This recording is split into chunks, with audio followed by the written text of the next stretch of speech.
किसी ने बड़े कमाल की बात कही है कि इस दुनिया में घूमने के लिए बहुत सारे सुंदर स्थान हैं, लेकिन सबसे सुंदर स्थान है आंखें बंद करके अपने भीतर देखना।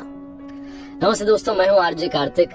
एक बहुत ही छोटी सी कहानी एक बड़े अमीर बिजनेसमैन की, जिसने बहुत सारा पैसा कमा लिया था, लेकिन अब उसे समझ नहीं आ रहा था कि असली शांति मिलेगी कहाँ। जब जीवन में आप सब कुछ अचीव कर लेते हैं तो अंदर से खालीपन लगने लगता है।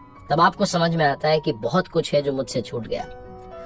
उस अमीर आदमी को बेचैनी रहती थी। उसे किसी ने बताया कि एक महाराज हैं, शहर के बाहर एक आश्रम है, वो बहुत सारी सिद्धियां जानते हैं, तुम्हारी समस्या का समाधान बताएंगे। अमीर आदमी पहुंच गया आश्रम में। कुछ दिन तक तो उसे उन गुरु महाराज के दर्शन ही नहीं मिले। फिर किसी ने उन्हें बताया कि आपको थोड़ा तपस्या करना होगा, थोड़ा सा आपको आश्रम के जो नियम है उनको फॉलो करना होगा। आप अपने हिसाब से उठते हैं, सोते हैं, जागते हैं। तो 2-3 दिन और उसने उस आश्रम के नियमों में खुद को ढाला और फाइनली उसे दर्शन करने का सवाल पूछने का मौका मिला।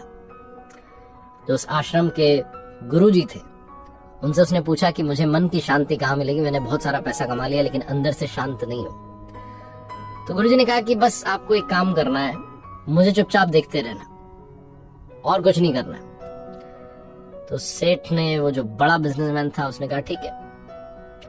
पहला दिन उस परीक्षा का, या जो गुरुजी ने कहा था उस काम का शुरू हुआ। वो गुरु महाराज जो थे उस आश्रम के बीच में कुटिया में रहते थे। उस अमीर बिजनेसमैन से कहा कि आप बाहर बैठ जाइए। गर्मी के दिन थे, दोपहरी थी, तेज धूप थी। वो धूप में बैठा रहा और वो गुरुजी अंदर जाकर के कुटिया में आराम करने लगे। पूरा दिन बीत गया। उस सेठ को लगा शायद शाम में कुछ बताएंगे, कुछ बताया नहीं। दूसरा दिन था, फिर से वो पहुंचा, उनके दर्शन किए, उनसे वही सवाल रखा। उन्होंने कहा बस बता दिया, तो मैं चुपचाप जो कर रहा हूं देखते रहो। आज उस अमीर बिजनेसमैन को छाया में बैठने का मौका तो दिया, लेकिन उसे खाने के लिए कुछ नहीं दिया। और उसके ठीक सामने ही वो गुरु महाराज जो थे, वो बढ़िया पकवान खाते रहे, थाल आते रहे, नाश्ता चलता रहा, फिर भोजन होता रहा, कुछ ना कुछ खाते रहे, लेकिन उसे खाने के लिए कुछ नहीं दिया। शाम हो गई। उस अमीर बिजनेसमैन का दिमाग ठनका, पता नहीं क्या करवा रहे हैं। तीसरा दिन आया, अब की बार उसे खाने के लिए भी दिया, उसे छाया में भी बैठाया, उसे कहा देखते रहो। उसी के ठीक सामने गुरु महाराज जो थे वो ध्यान में बैठ गए और बैठे रहे 3-4 घंटों तक। शाम हो गई, उसे कुछ नहीं कहा। चौथे दिन उससे रहा नहीं गया। उसने कहा बहुत हो गया आपका, आप मुझे कुछ बता नहीं रहे, मुझे कुछ समझ नहीं आ रहा, चाहते क्या है आप? तो उन गुरु महाराज ने कहा कि मैंने तो आपको पहले दिन ही समझा दिया था। जिस दिन मैंने तुम्हें धूप में बैठाया था और मैं अंदर कुटिया में था, उस दिन ही तुम्हें समझा दिया था कि मेरे हिस्से की छांव तुम्हारे हिस्से नहीं आएगी। दूसरे दिन, जिस दिन तुम्हें भूखा रखा था, उस दिन तुम्हें समझा दिया था कि मेरे हिस्से का भोजन तुम्हारे हिस्से नहीं आएगा, तुम्हारे काम नहीं आएगा। तीसरे दिन तुम्हें समझाया कि मेरे हिस्से का ध्यान, मेरे हिस्से का योग तुम्हारे काम नहीं आएगा, कोशिश तो तुम्हें ही करनी होगी। अगर तुम वाकई में मन की शांति चाहते हो तो अपने भीतर झांकना शुरू करो, ध्यान करना शुरू करो। किसी और से तुम्हें मन की शांति मिल जाए, ये संभव ही नहीं है। ये छोटी सी कहानी सिखाती है कि लाइफ में परेशानी चाहे जो हो, दुनिया में कोई भी आपको उसका सोल्यूशन नहीं दे सकता, बशर्ते आप खुद उसका सोल्यूशन ढूंढना शुरू ना करें।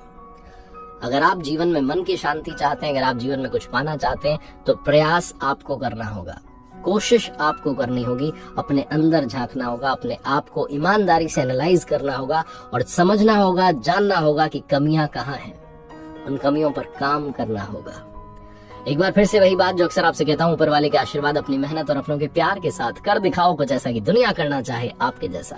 याद रखिए, हर सोमवार सुबह 9:30 बजे मेरे साथ देखिए एक नई कहानी, और हर शुक्रवार सुबह 9:30 बजे मेरे साथ देखिए लर्निंग सीरीज का एक नया वीडियो। अब से हर बुधवार सुबह 9:30 बजे आप मेरे साथ देख सकते हैं गीता ज्ञान, एक नई सीरीज जहाँ श्रीमद् भगवद गीता के अलग अलग अध्यायों से क्या सीख सकते हैं वो आपको समझाने का प्रयास कर रहा हूँ। साथ ही मेरा नया चैनल आरजे कार्तिक एक्स्ट्राज है, जहाँ पर मोटिवेशन के अलावा बहुत सारा कॉन्टेंट आपका इंतजार कर रहा है। आप वहां पर भी मिलिएगा जरूर।